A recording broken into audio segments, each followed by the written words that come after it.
নমস্কার বন্ধুরা, এই মুহূর্তে আমার পাশে রয়েছেন রাজ্যসভার সাংসদ সামিরুল ইসলাম। পরিযায়ী শ্রমিক নিয়ে এই মুহূর্তে কি পরিস্থিতি? অনেকে বলেন যে বিভিন্ন রাজ্যে বাংলাদেশি তকমা দিয়ে বাঙালিদের উপর অত্যাচার, পরিযায়ী শ্রমিকদের উপর অত্যাচার, সেই নিয়ে রাজ্য সরকার কিচ্ছু করছে না। আজকে একটা ঐতিহাসিক জয় এসছে, অনেকে হয়তো জানেন না।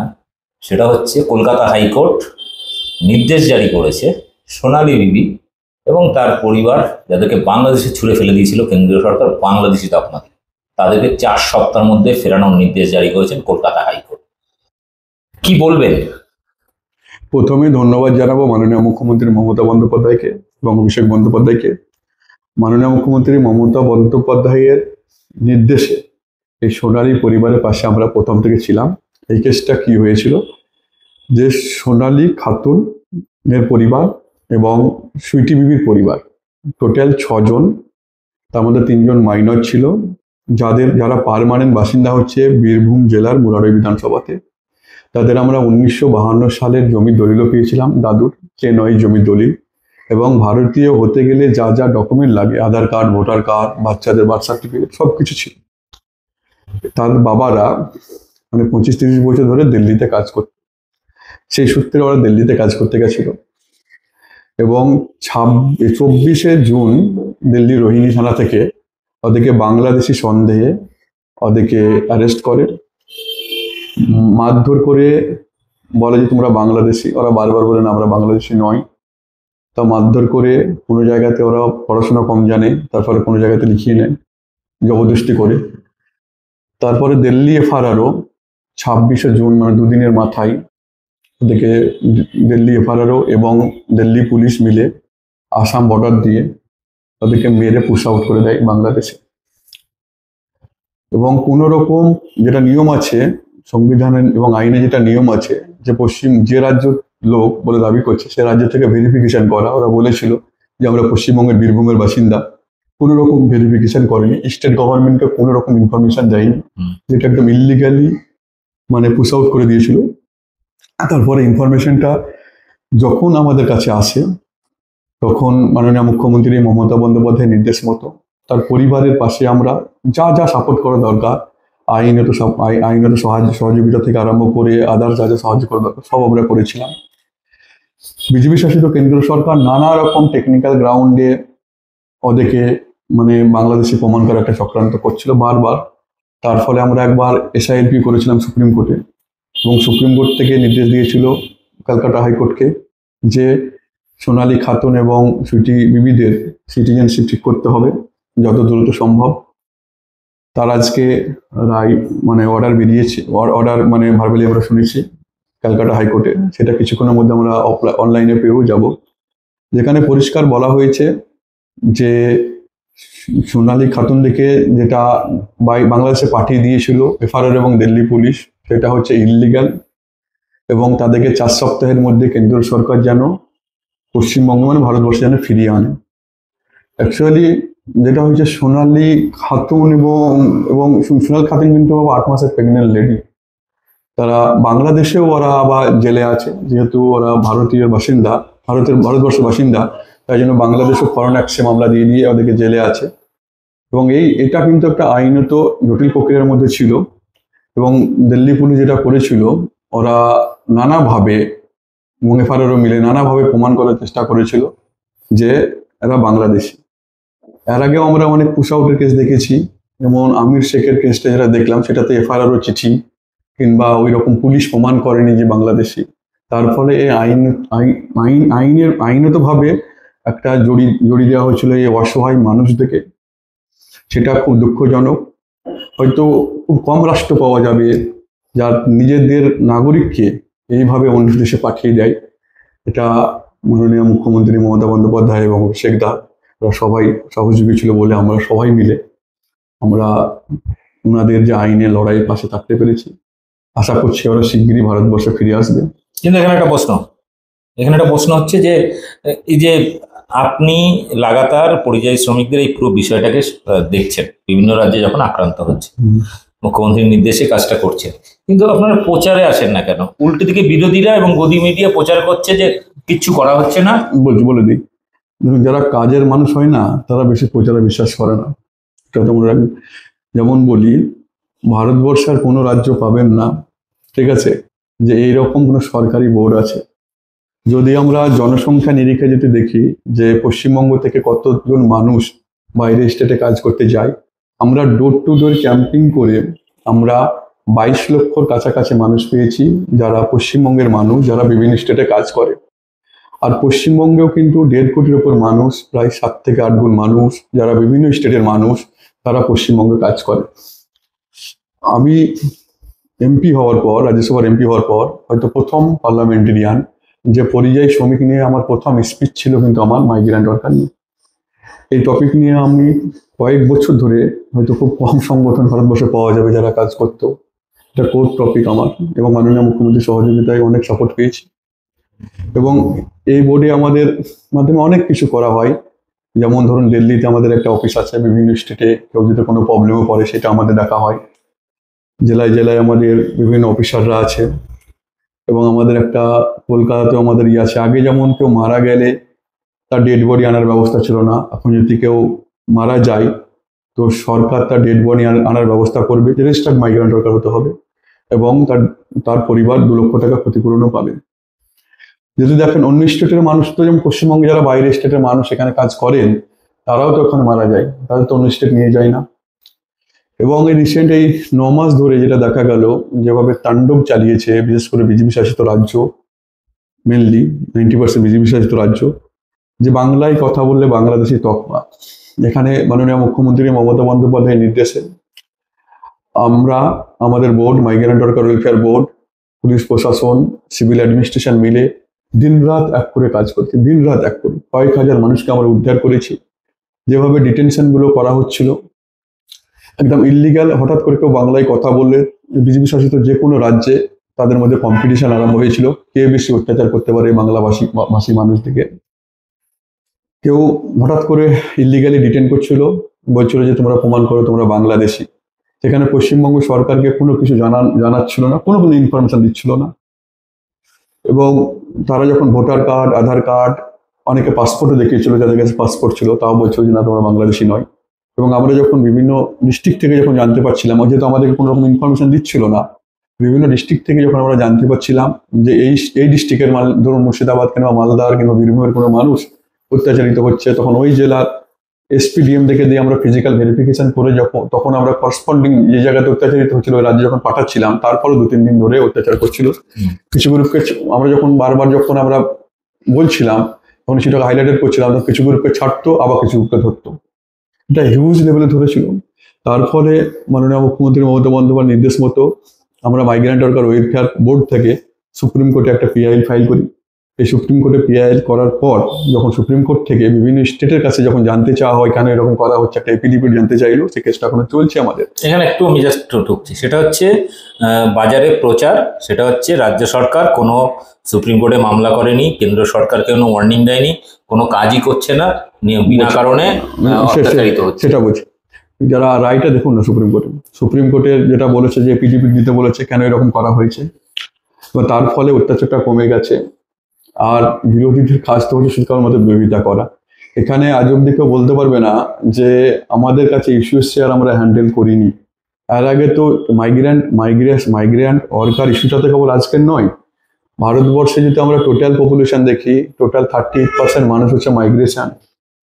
UP, Bihar highest number of migrant worker, Bangla কিন্তু নয়। আমার যেটা কোশ্চেন হয় আমাদের পার্লামেন্টে, তার 20% কোশ্চেন কিন্তু মাইগ্রেন্ট ওয়ার্কার ইস্যু নিয়ে। বারবার কেন্দ্র সরকারের কাছে আমি আমাদের জিরো আওয়ার থেকে আরম্ভ করে বিভিন্ন টাইমে যতবার আমি তিনবার অলরেডি মাইগ্রেন্ট ওয়ার্কার ইস্যু নিয়ে আমি ইস্যুটাকে উঠিয়েছি, যে মাইগ্রেন্ট ওয়ার্কার কেবল পশ্চিমবঙ্গের একটা ইস্যু না, এটা সেন্ট্রাল গভর্নমেন্টের ইস্যু। সেন্ট্রাল গভর্নমেন্টকে সজাগ হতে হবে। কি করেছে কেন্দ্র সরকারের কাছ থেকে কোনো রকম সদুত্তর পাইনি। আপনি ভারতবর্ষের একটা স্টেটে দেখাতে পারবেন না যেখানে এইরকম কোনো সরকারি বোর্ড আছে। এবং বারবার বলছে যে মাইগ্রেন্ট ওয়ার্কার কিন্তু highest number of migrant worker, কিন্তু সেন্ট্রাল গভর্নমেন্টের রিপোর্ট বলছে ইউপি, বিহার, মানে বিজেপি শাসিত রাজ্য, এটা কিন্তু পশ্চিমবঙ্গ নয়। আর মাইগ্রেন্ট ওয়ার্কার নিয়ে যে কোনো রাজ্যের মানুষ যে কোনো জায়গাতে কাজ করতে যাওয়া তার একটা সাংবিধানিক অধিকার আছে। যেমন পশ্চিমবঙ্গে যেমন 1.5 কোটির মতো মানুষ বিভিন্ন স্টেট থেকে আসছেন এখানে কাজ করার জন্য, এরকম পশ্চিমবঙ্গ থেকে 22 লক্ষ মানুষ বিভিন্ন জায়গাতে যায় কাজ করার জন্য। তাদের সাংবিধানিক অধিকার আছে। বিরোধীদের বরঞ্চ কোশ্চেন করা উচিত, যদি অন্য স্টেটের মানুষ হতো তার যদি বিরোধীরাও থাকতো তাহলে কোশ্চেন করতো কেন বাংলায় কথা বললে বাংলাদেশি তকমা দিয়ে মারা হবে, কেন সেই রাইটটা নেই? যখন যখন পার্লামেন্ট যখন চলে, এটা তো বিজেপির এমএলএ এমপিরা কোনোদিন এই এবং বিরোধীদেরও সেভাবে দেখছি না যে কেন মারা হবে, কেন অত্যাচার করা হবে। বিজেপি তো বাংলায় এমএলএ এমপি আছে, তারা তো বিজেপি থেকে আরম্ভ করে যে কোনো বিরোধী পার্টিকে বলতে চাই যে তাদের তো এই কোশ্চেনটা করা উচিত যে বাংলা ভাষায় কথা বললে পশ্চিমবঙ্গের মানুষ হলে, ঠিক আছে, তারা কেন মানে এই করবে, মানে কেন অত্যাচার করবে? এটা তো কখনো বাংলা, দেখুন 22টা আমাদের ভারতবর্ষের সংবিধানের 22টা সাংবিধানিক ভাষা আছে, তার মধ্যে বাংলা একটা ভাষা।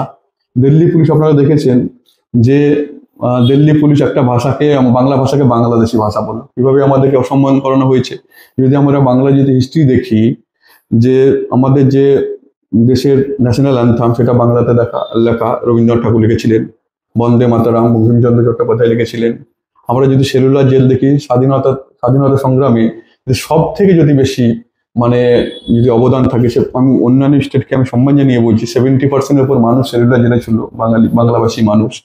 আজকে আমি দেখুন কোনো ভাষার প্রতি আমার কোনো নেই, সব ভাষাকে সম্মান দিয়ে বলছি যে বাংলা ভাষায় কথা বললে বাংলাদেশি। প্রথমে কি টার্গেট করলো, যে গরিব খেটে খাওয়া মাইগ্রেন্ট ওয়ার্কারদেরকে টার্গেট করলো, তারপরে তখন একটা সেকশন চুপ থাকলো, তারপরে টার্গেট করলো যে মধ্যবিত্ত বাঙালি যারা একটু বুদ্ধিজীবী ঘেঁষা টাইপের, তারা যখন হোটেল চাইতে গেল, দিল্লি মেলি বিভিন্ন জায়গাতে আমরা দেখেছি, তাদেরকে হোটেলও দিচ্ছিল না।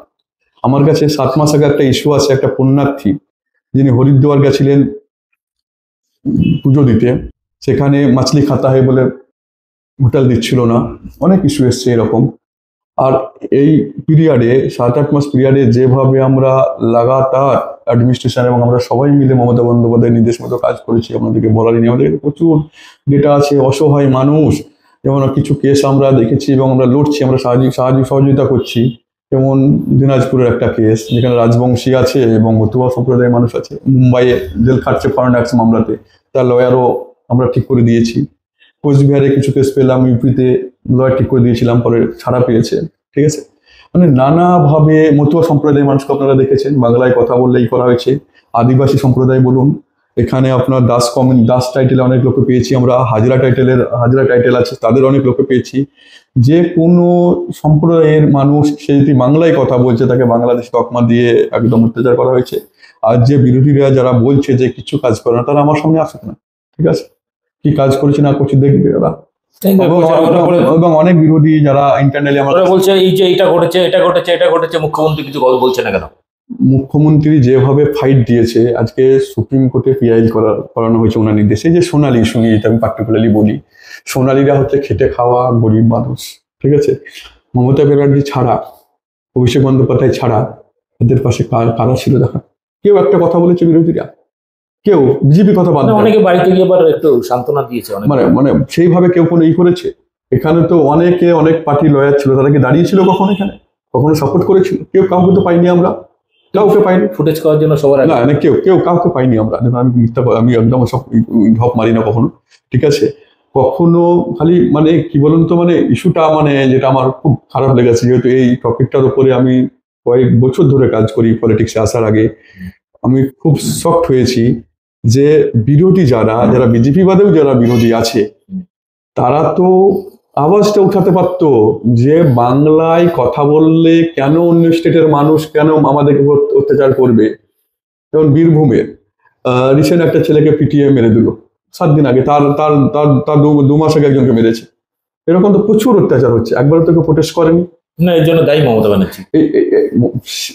মাননীয় মুখ্যমন্ত্রী ছিল বলে আজকে ওনার নির্দেশ মতো আমরা কাজ করতে পেরেছি। মাননীয় মুখ্যমন্ত্রী ছিল বলে আজকে কেউ শুনুন, মাইগ্রেন্ট ওয়ার্কার নিয়ে আমার যদি কাজ দেখেন, আমার মানে 1 যুগের কাছাকাছি ধরে কাজ আছে, এবং ভারতবর্ষে খুব কম সংগঠন ছিল যারা কাজ করতো। কোভিডের টাইমে বলুন, 2016 সাল বলুন, 17 সাল বলুন, অনেক কাজ করেছি। এই ব্যাপারে যেভাবে মাননীয় মুখ্যমন্ত্রীকে পাশে পেয়েছি, আমরা কোনো কাউকে পাইনি পাশে। বিরোধী দিকে আমি আশা করেছিলাম, যারা বিজেপি ছাড়াও যারা বিরোধী আছে, যেমন কংগ্রেস শাসিত রাজ্যে অনেক কিছু হচ্ছে, সেখানে তারা কোনো প্রোটেস্ট করছে না, ঠিক আছে। বিজেপি শাসিত রাজ্যে তো প্রত্যেক জায়গাতে করছে, ঠিক আছে। কিছু কেস আসছে আমাদের কর্ণাটক থেকে, ঠিক আছে, কিছু কেস আমাদের প্রমাণও আছে আমার কাছে। এখানে বিজেপি বলছে যাদেরকে ধরা হচ্ছে এরা সব বাংলাদেশি, এরা সব রোহিঙ্গা, তার জন্য এগুলো হচ্ছে। দেখুন, বাকি তো অনেক বাঙালিরা পুরনো রয়েছে, তাদের আমাদের সাথে হচ্ছে। দেখুন, আমাদের কোশ্চেনটা হচ্ছে যে ইল্লিগ্যাল কেউ যদি হয় তার পক্ষে কিন্তু আমরা নই। তাহলে বিএসএফ একটা ব্যারিয়ার আছে, যে ধরুন বাংলাদেশ কিংবা পাকিস্তান থেকেও ঢুকতে গেলে বিএসএফ কে টপকাতে আসতে হবে। বিএসএফ তো ভারতবর্ষের মধ্যে পড়ে না, বা মানে কোনো রাজ্যের মধ্যে পড়ে না, বিএসএফ তো পুরো স্বরাষ্ট্রমন্ত্রী দপ্তর। তাহলে আমাদের কোশ্চেনটা ওঠানো উচিত যে তাহলে বিএসএফ কি করছে? আমাদের তো ট্যাক্সের টাকায় বিএসএফ কে মাইনে দেওয়া হয়। তাহলে অমিত শাহকে দায় নিতে হবে তার। এটা তো রাজ্য সরকারের পুলিশের হাতে নয়, ঠিক আছে? আর আমরা প্রথম থেকে বলে আসছি, ইল্লিগ্যাল কেউ যদি থাকে, ইল্লিগ্যাল যদি কেউ ফরেনার থাকে, তাদেরকে আমাদের ভারতবর্ষের আইন অনুযায়ী যা যা শাস্তি দেওয়া উচিত সেটা শাস্তি দেওয়া হোক। কিন্তু যারা আমাদের দেশের নাগরিক, আমাদের কাছ থেকে পশ্চিমবঙ্গবাসী, যাদের পশ্চিমবঙ্গ সরকারের কাছ থেকে ভেরিফিকেশন না করে অত্যাচার করা হচ্ছে কেন? আমরা তো বলছি যে কাউকে সন্দেহ হয় তোমরা ভেরিফিকেশন করো। আজকে যদি আমরা দেখি দিল্লির আশেপাশে অনেক স্টেট পাকিস্তানি ভাষাতে কথা বলে, তাহলে তারা কি পাকিস্তানি হয়ে গেল সব? এটা বাঙালি জাতির ওপরে অপমান করছে বিজেপি নামক ঘৃণ্য দলটি। আজকে দেখেন পুরো বাংলায় কথা বলে বাংলাদেশে। আমি যখন পার্লামেন্ট চলছিল, 17খানা বস্তি গেছিলাম নয়ডা এবং হরিয়ানাতে, প্রত্যেক ডোর টু ডোর ক্যাম্পিং করেছিলাম। সেখানে গিয়ে ওরা ওখানকার বস্তিগুলো কিরকম, মানে অধিকাংশ বস্তি এক একটা ঝুপড়ির মালিক থাকে, 3000-5000 টাকা করে ভাড়া দেয়, ঠিক আছে? এবং 3000-5000 টাকা করে ভাড়া দেয়, এবং ওরা 25-30 বছর ধরে থাকে। এমন একটা ন্যারেটিভ তুলে দিয়েছে বাংলায় কথা বলে বাংলাদেশ। বারবার এত কিছু করার পরেও বলছে বিরোধীরা, বা বলা যায় বিজেপি নিজে বলছে যে অন্য রাজ্যে বাঙালির উপর অত্যাচার হচ্ছে, এটা মিথ্যা খবর। অ্যাকচুয়ালি অন্য রাজ্যে বাংলাদেশি রোহিঙ্গা খোঁজার জন্য এই ধরনের সমস্যা হচ্ছে। বিজেপি হচ্ছে একটা মানসিক রোগীদের দল। যারা এখানে বঙ্গ বিজেপিতে যারা আছে, তারা হচ্ছে এক টাইপ অফ বেইমান, মানে নিজের জাতির ওপরে এই ধরনের লড়াই আনছে। একটাও প্রমাণ দেখা যে ইস্যুগুলো নিয়ে আমরা লড়েছি, আমরা কোনো ভুল লোকের কিংবা ইলিগাল কারোর জন্য লড়েছি। এই সোনালী খাতুনকে নিয়ে যখন আমরা কাজ করি, তখন বিজেপির আইটি সেল আমাকে নানাভাবে এবং আমার পরিবারকে নানাভাবে অপদস্থ করার চেষ্টা করে, একটা জিনিস খুব খারাপ লাগছে যে যারা বিরোধী আছে বিজেপি ছাড়াও, তারা যেভাবে পাশে দাঁড়ানো উচিত ছিল, খালি ওই ফেসবুক কিংবা সোশ্যাল মিডিয়াতে বিরোধিতা করা ছাড়া কিছুই করেনি। তাদের মধ্যে থেকে একবারও কেন কোশ্চেন উঠলো না যে কেন আমাদের পশ্চিমবঙ্গের মানুষকে অন্য স্টেটের মানুষ, অন্য স্টেটের প্রশাসন কেন আমাদের অত্যাচার করবে? কে কোশ্চেন করেছে দেখান তো? আজকে যদি অন্য স্টেটের যদি মানুষের উপর অত্যাচার হতো, তাহলে সব সরকার পক্ষ বলুন, বিরোধী পক্ষ বলুন, সব এক হয়ে লড়াই করতো। সেটা কিন্তু আমরা কাউকে পাইনি। একাই মমতা বন্দ্যোপাধ্যায় নেতৃত্বে আমরা লড়াই করে গেছি। আমার কাছে প্রচুর প্রমাণ আছে। বিরোধীদের মধ্যে অনেকে আমাকে পরে জানিয়েছেন আপনারা ভালো কাজ করছেন, অনেকে বলেছে। এর মধ্যে দেখলাম বিজেপির 2জন কর্মী আক্রান্ত হয়েছিল, তাদেরকে নিয়ে এসছেন। প্রচুর লোককে আনা হয়েছে, আমি আপনাকে বোঝাতে পারবো না। আমরা কাজ করেছি, বিভিন্ন জন চেষ্টা করেছে ক্রেডিট নেওয়ার, প্রত্যেকটি সরকার সিস্টেমে কাজ করা হয়েছে। যেভাবে পুলিশ প্রশাসন মমতা বন্দ্যোপাধ্যায়ের নির্দেশে বারবার বলছি, দেখুন আমি যেহেতু এই টপিকটা নিয়ে এক যুগের কাজ করি, আমরা পুরানো যদি আমার রেকর্ড দেখেন, যে খুব কম সংগঠন পাবেন ভারতবর্ষে যে মাইগ্রেন্ট ওয়ার্কার নিয়ে কাজ করতো। দায়িত্ব নিয়ে বলছি, আমরা যেহেতু এই ম্যাটারটা নিয়ে খুব সেন্সিটিভ, এবং মাননীয় মুখ্যমন্ত্রী মমতা বন্দ্যোপাধ্যায় নির্দেশে পুলিশ প্রশাসন থেকে আরম্ভ করে সিভিল অ্যাডমিনিস্ট্রেশন থেকে আরম্ভ করে আমরা দিন রাত এক করে কাজ করেছি। যেখানে অন্য কেন্দ্র সরকারের কোনো সহযোগিতা পাইনি, যেখানে অন্য স্টেট আমাদের সঙ্গে কোনো রকম সাহায্য করেনি, দিন রাত এক করে কাজ করা হয়েছে। ধরে নিজের মতো করে কাজ করা হয়েছে। আজকে সোনালীর আগে আমির শেখের ইস্যু হয়েছিল, সেটাকে উনি হেভিয়াস কর্পাস মামলা ফাইল করেছিলাম। উড়িষ্যাতে দুটো পরিবারের ক্ষেত্রে দুটো ছেলেই হয়েছিল, তাদের পরিবারকে নিয়ে হেভিয়াস কর্পাস মামলা ফাইল করেছিলাম। দিনাজপুরে একটা কেস নিয়ে মামলা ফাইল, মানে ওদেরকে ফরেন অ্যাক্টে মামলাটা ঢুকিয়ে দিয়েছে সুকান্ত মজুমদার এরিয়ার লোক। সেকেন্ড হচ্ছে যে কোচবিহার বলুন, নানা জায়গাতে অপদস্থ করা হয়েছে, নানা জায়গাতে। তার প্রতিবাদটা কোথায়? বাংলাতে মমতা বন্দ্যোপাধ্যায় ছাড়া কে কাজ করছে দেখান তো? আমি যদি ভুল বলে থেকে একটা আমাকে করে দেখান, কে কাজ করছে? আজকে তো বিরোধী বলুন, সবাই মিলে একসঙ্গে লড়াই করা উচিত ছিল যে কেন পশ্চিমবঙ্গের মানুষের উপরে, একটা জাতিসত্তার উপরে, দেখুন আমি সব জাতিকে রেসপেক্ট করি, সব ভাষাকে রেসপেক্ট করি, কেন আমাদের উপরে এইভাবে টার্গেট করা হবে? কে করেছে? আজকে মুখে বড় বড় কথা বললে হবে? মানুষ সব বুঝতে পারে। আজকে সোনালী খাতুনদের পাশে অন্যান্য তো দলের বিভিন্ন লয়াররা তো সাপোর্ট করতে পারতো, কেউ দাঁড়িয়েছিল, কেউ সহযোগিতা করেছিল, কেউ খোঁজ নিয়েছিল। তাদের বলার কোনো রাইটস আছে? খালি মুখে বড় বড় কথা বললে হবে না। আজকে যেভাবে রুলার চালিয়েছে বাংলাভাষী মানুষদের উপরে, আজকে বাংলায় কথা বললে বাংলাদেশি, কেন আমরা একজোটে লড়াই করতে পারতাম না? বিরোধীরা একসঙ্গে করতে পারতো না?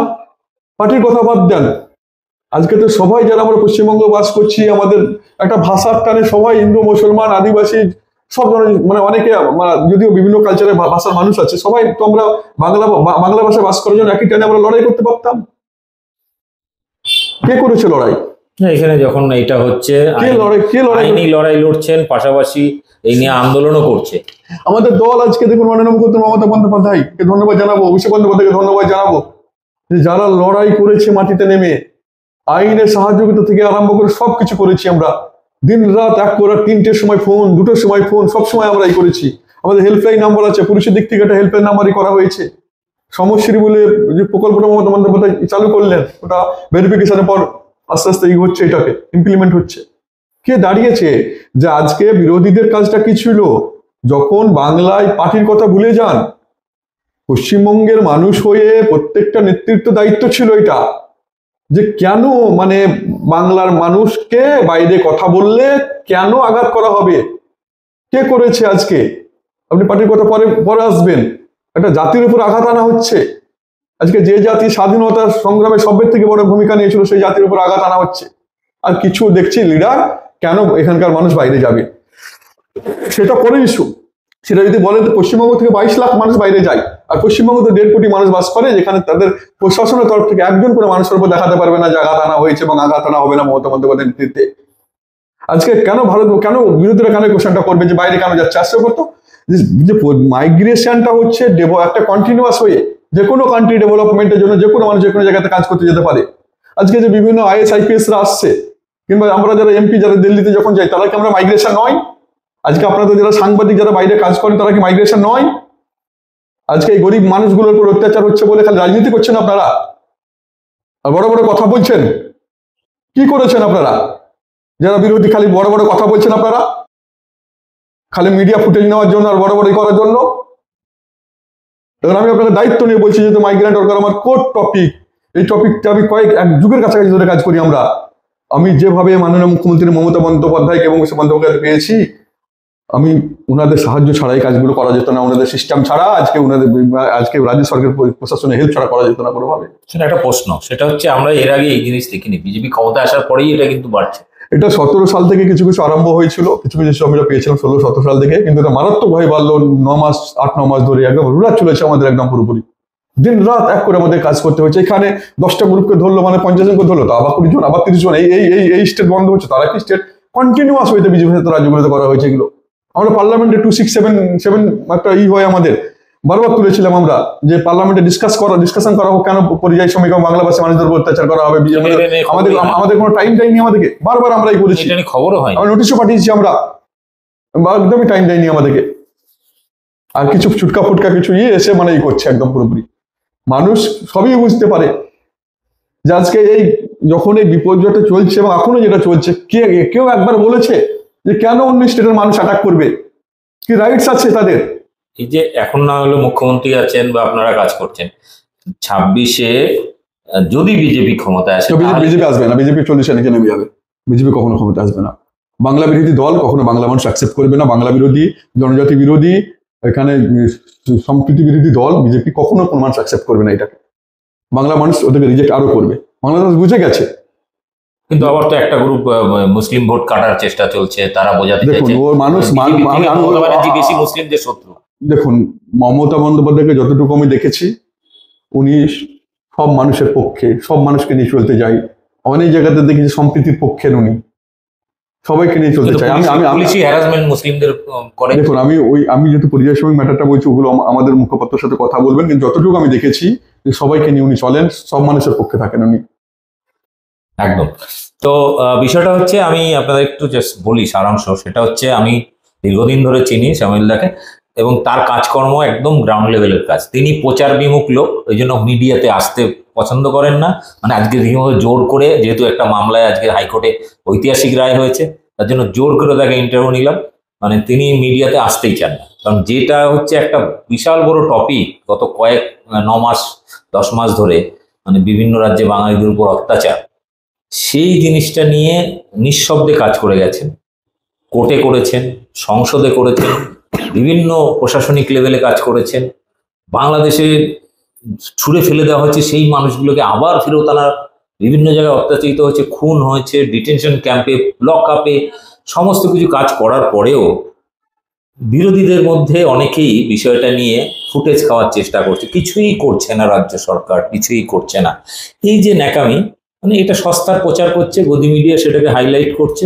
বাস্তবে যে কাজগুলো হয়েছে বা হচ্ছে সেটা নিয়ে বিন্দুমাত্র প্রচার নেই। যাই হোক, এই বিষয় নিয়ে আরো বিস্তারিত পরে আসবো। আজকের মতো এতটাই। ধন্যবাদ সময় দেওয়ার জন্য। আর সকলকে অনুরোধ, ভিডিওটা ব্যাপক শেয়ার করো।